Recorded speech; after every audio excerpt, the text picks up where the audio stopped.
Hilchos Maaser Perek Shneim Asar. The laws of the Maaser separation, chapter 12. We're continuing the laws of Demai, the laws that relate to questionable produce, and how much believability we can grant to people that are not so particular, not so religious about these laws. And the Rambam begins today with a fascinating law where we see how Torah has the power to change people's nature. And that is the following. I'm going to read it inside, and then we're going to learn a little bit of the Rebbe's commentary on it. So the Rambam says the following: Halekeach peiros mimi she'einei neman al hamaisres v'shachach la'asra. A person buys produce from somebody who's usually not believed about Maaser. That means he's an unlearned Jew. We don't know exactly if he takes the tithes, and you bought produce from him anyways. Now, the law is that you're supposed to take Maaser from them again out of doubt. What happens if you didn't? You forgot. V'nichnas Shabbos hayom tov she'einei yochel la'aser. And now comes Shabbos, or a holiday, and you're no longer able to take Maaser. On Shabbos and Yom Tov, we don't separate tithes. So now what do? You're stuck. You have food that you need to eat on Shabbos, but you forgot to ask the guy, you forgot to take Maaser before from this produce. So the Rambam says, on Shabbos, or on the holiday, harei zeh shoyalei, you can ask the seller, that non-religious guy who sold you the produce, and you can ask him then, tell me the truth. Was it tithed or not tithed?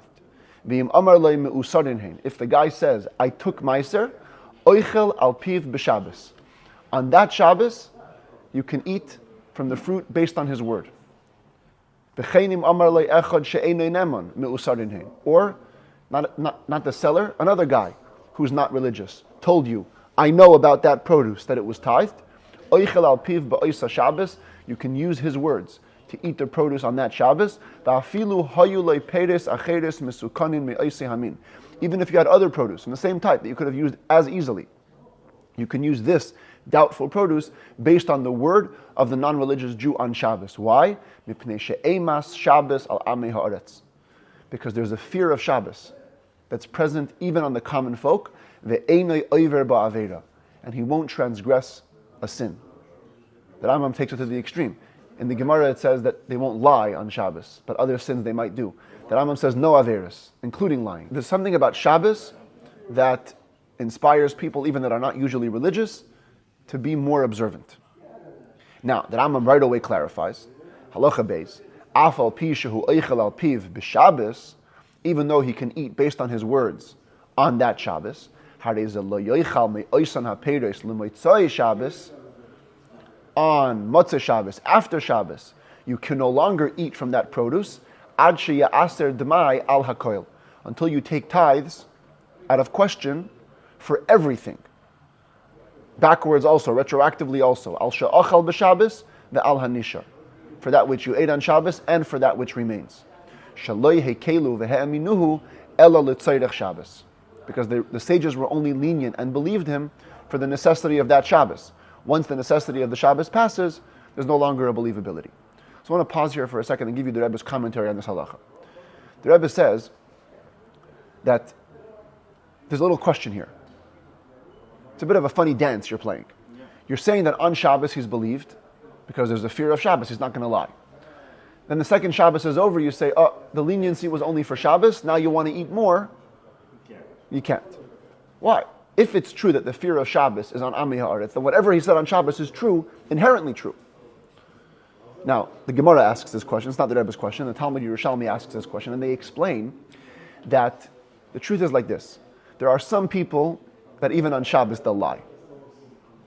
Very, very small minority of people, but they will lie even on Shabbos. On Shabbos, we're not going to worry about the minority. We're going to follow the Rav.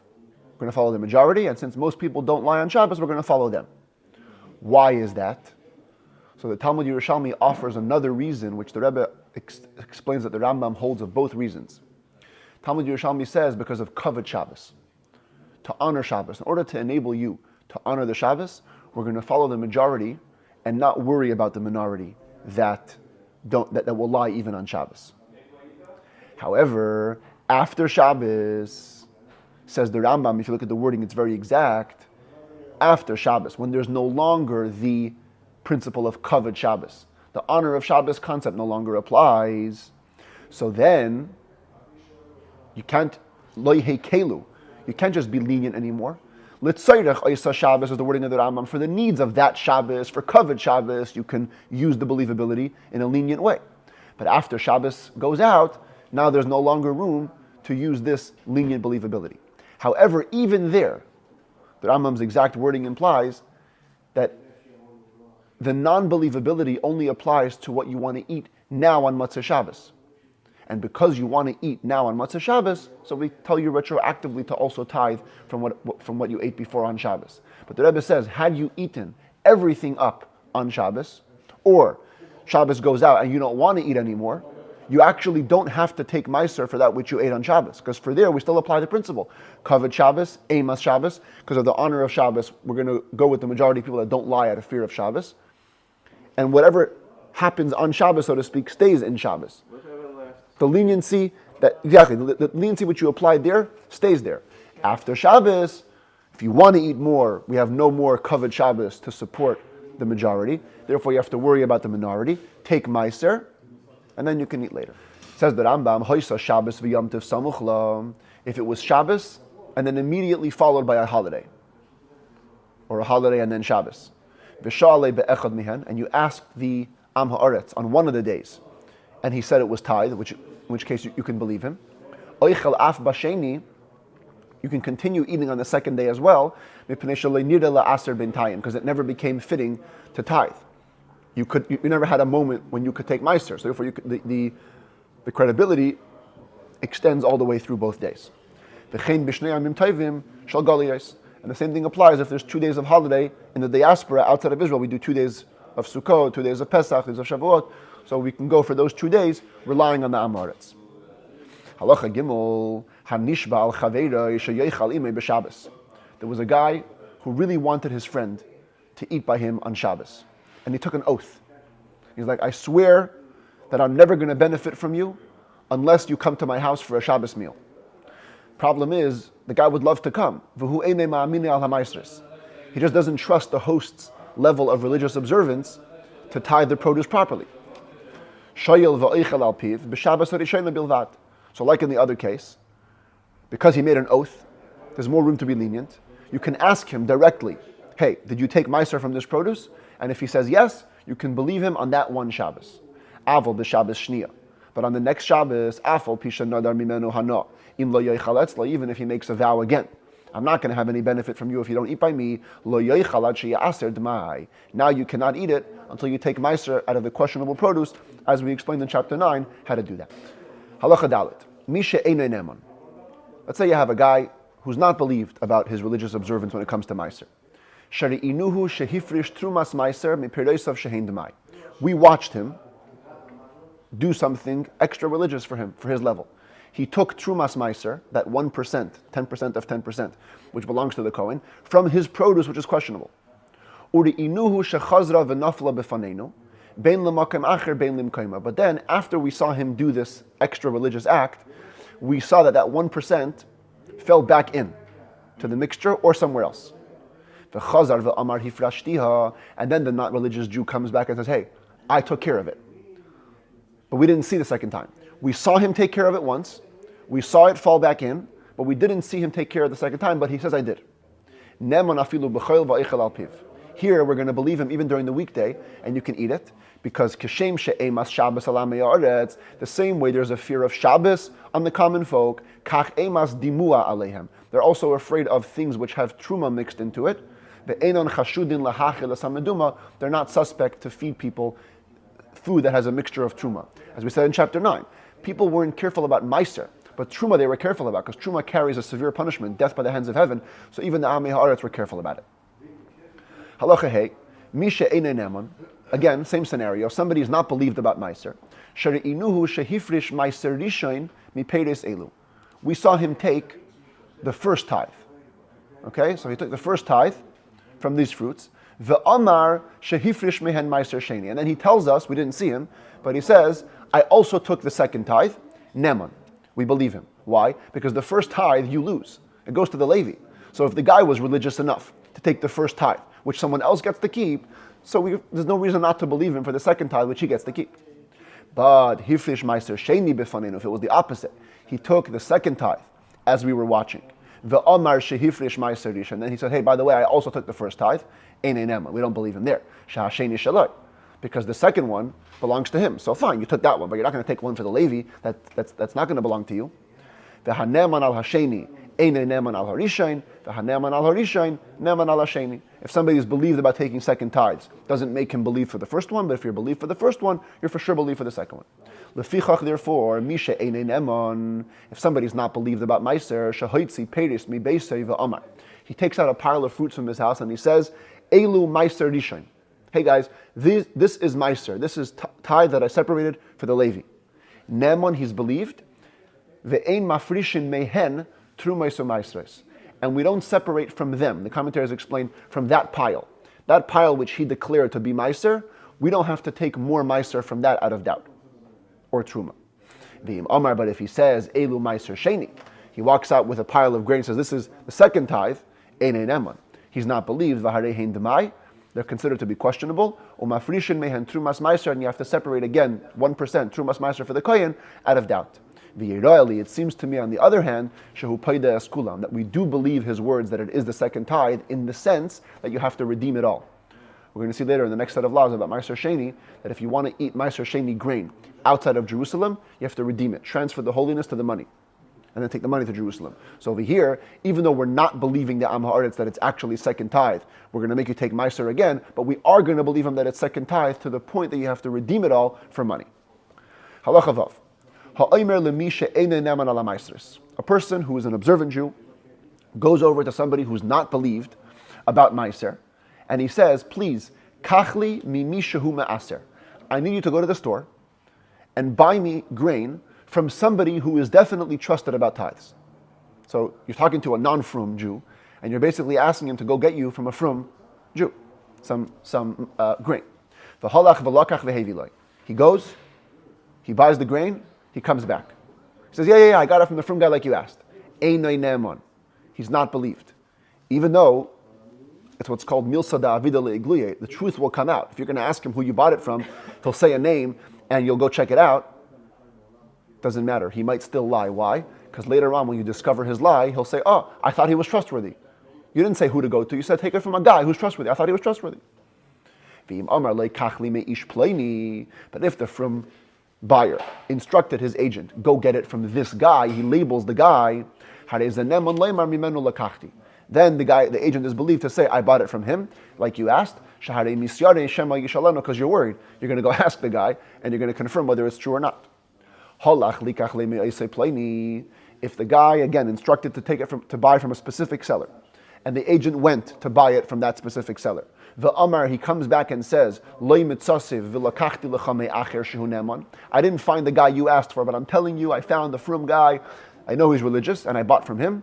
Not believed. Again, as long as it's not your direct instruction, we can't believe that he bought it from an actual trustworthy guy, because later on when you're going to reveal that he's not trustworthy, he'll just say, I thought he was. Halacha Zayin, hanichnas li'ir. A person comes into a city, a new city, ve'enei makir adam sham. He doesn't know anybody there. So he's trying to buy some grain. So what does a frum yid do when he comes to a new town? He wants to know who's believed. So he asks around, V'amar, mikan neman, mikan maaser. He asks, tell me, you live in Sherman Oaks, who over here is believed? Who over here takes tithes from their grain? V'amar le'echad ani. And one guy says, me, I'm believed. Einei neman. You can't believe him. You're new in the city, you don't know, maybe he's taking advantage of you. Amar le'ish pleini. But if a guy comes over to you and points you to somebody else, hey, that guy is believed, that guy is good, harei ze neman. You do believe him. You can go buy from that guy even though you don't know him and eat based on his word. Now let's say something funny happened over here. You go to buy the grain from the recommended guy. And then you ask the grain seller, hey, listen, I'm buying grain from you, but I'm also looking for some wine. Who sells a vintage aged wine over here? Amar loi zeshesh lachacha etzli. And now the grain merchant refers you back to the original guy who referred you to him. That looks suspicious, right? Even though it's like they're doing favors to one another, they're working in cahoots, they're in collusion, they're still believed. Torah believes each person individually. You asked who takes tithes, he said that guy, go to that guy. You ask that guy who sells wine, he says that guy, believe him again, no problem. Halacha ches bamed dvarim amurim. When does this law apply? Very specifically, bisman she'enei makir adam sham. Only if you don't know anybody. You're totally new. You're a greenhorn. Avali makir adam sham. But the moment you know somebody, lo yikach ela min amumche. Now you have to use that guy to lead you to a trustworthy expert, a person who takes Maaser. Additionally, if you stayed in a city for 30 days, even though after 30 days you're still as lonely and you don't know anybody in the city, you can only buy from expert people. Because we say, once you're in a city for 30 days, you've had enough time to find your bearings. You can't say after 30 days, I don't know anybody. You got to know some people. And so after 30 days, you don't get a free pass. All these leniencies only apply when it comes to specifically the laws of Truma and Maaser. But for Shemitah fruit, the last set of laws in this book will be about Shemitah. There are many cases where you can't trust people about Shemitah, if it's actually from the sabbatical year. Or for purity, ritual purity, hey, did a dead body touch this? Did a dead rodent touch that? You can only buy grain from an expert. He will tell you if it's pure, if it's Shemitah or not. Halacha Yud hachamarin shenichnesu le'ir. 2 donkey drivers come into a city. V'amar echad mehen, and one of them makes an announcement that seems to be working against him. He says, Peiris elu einam misukanim, or peiris chaveri misukanim. The fruit that I'm carrying is not fixed. Don't buy from me. Buy from my friend. His stuff is good. Einay neman. Here we don't believe him. Shema knunya asu beinein. It's very possible that they made a collusion. In other words, sometimes 2 guys come in, one will make himself look worse to his advantage. And therefore we're worried they're working in collusion. Now, in the earlier halacha about the 2 guys living in the city, we don't worry about collusion because they're living there. Here it's 2 guys visiting a city. When 2 guys are visiting, so they have more suspicion on them. Halacha Yud Aleph. We remember the concept of Surya, this strip of land outside of Israel that was conquered by David HaMelech, and it has some of the laws of Israel and some of the laws not so much. A person is selling produce in Syria, and he says, these fruits are actually from Israel. They have to be tithed biblically. Whoever buys needs to take Maaser. If he says, these fruits are from Israel, and I already tithed them, Neman, he's also believed. We have a principle in halacha, the same mouth which forbade it is the same mouth which permitted it. In other words, you're our only source of information. I wouldn't have known anything about these fruit. You telling me that it's from Israel, which makes it forbidden, then you're telling me it was tithed, which makes it permitted. So if you're the only mouth talking, I believe whatever you say. Misha lihein chayav la'aser. Same thing, if a guy says, these fruit belong to me, so you must take Maaser from them. Mi'usarin hein, neman. But if he adds, they're also tithed, he's believed. Sha'apesha aslar hu apesha yiter. Same thing, the same mouth that forbade it is the one that permitted it. V'im yodua sheyesh lekarka b'Surya. If everybody knows that this guy has land in Syria, and most of his sales came from his field, that whoever buys has to take tithes from there, and you can presume that he brought them from his field. Halacha Yud Beis, aniyim sha'amru, poor people who were not so religious. They said, Peiros elu shaleket shikho peya. This produce which we're carrying comes from gifts that we got in a field. Fallen stalks, forgotten stalks, the corner of the field, which all these 3 are exempt from Maaser. So do we believe the poor people to tell us the status of the produce? They're believed so long as grain is being harvested and collected in the region. Because these gifts to the poor are common. It makes sense that they would have them. So long as he's within a day's walk of the granary, he can get there and get back within the day. But if the poor people said, this produce which we're carrying is from gifts that we got to the poor in the 3rd and 6th year of the Shemitah cycle, they're believed all year. But they're only believed if it's a thing which commonly people would give as Maaser ani. Ketzat, what does that mean? If they say these wheat stalks, raw wheat stalks, came from the field, fallen stalks, forgotten stalks, the corner of the field, they're believed, because that's how you collect the gifts in stalks. If they point to flour and they say this flour is a gift to the poor, they're not believed, because people give stalks, they don't give flour. Needless to say, they're for sure not believed about actual bread, that it was a gift to the poor. You must take Maaser from them as you would from all questionable produce. They're believed about rice, that it's a gift to the poor, if it's in stalks, if it's in kernels. But their word is not accepted, they're not believed if the kernels have been husked, the shells were removed, and for sure if the rice was cooked. They're believed about fava beans, that's these beans over here, if they're raw. They can say this was given to the poor. But once they were taken out of the shells and they're just plain beans, you can't believe them about that it was a gift to the poor, whether they're raw or cooked. They're believed about oil, to say that it came from Maaser Ani, a gift to the poor. But they cannot say that it was just leftover olives from somebody's press. They're believed about raw vegetables, but not cooked ones. Unless it was a very small quantity. Because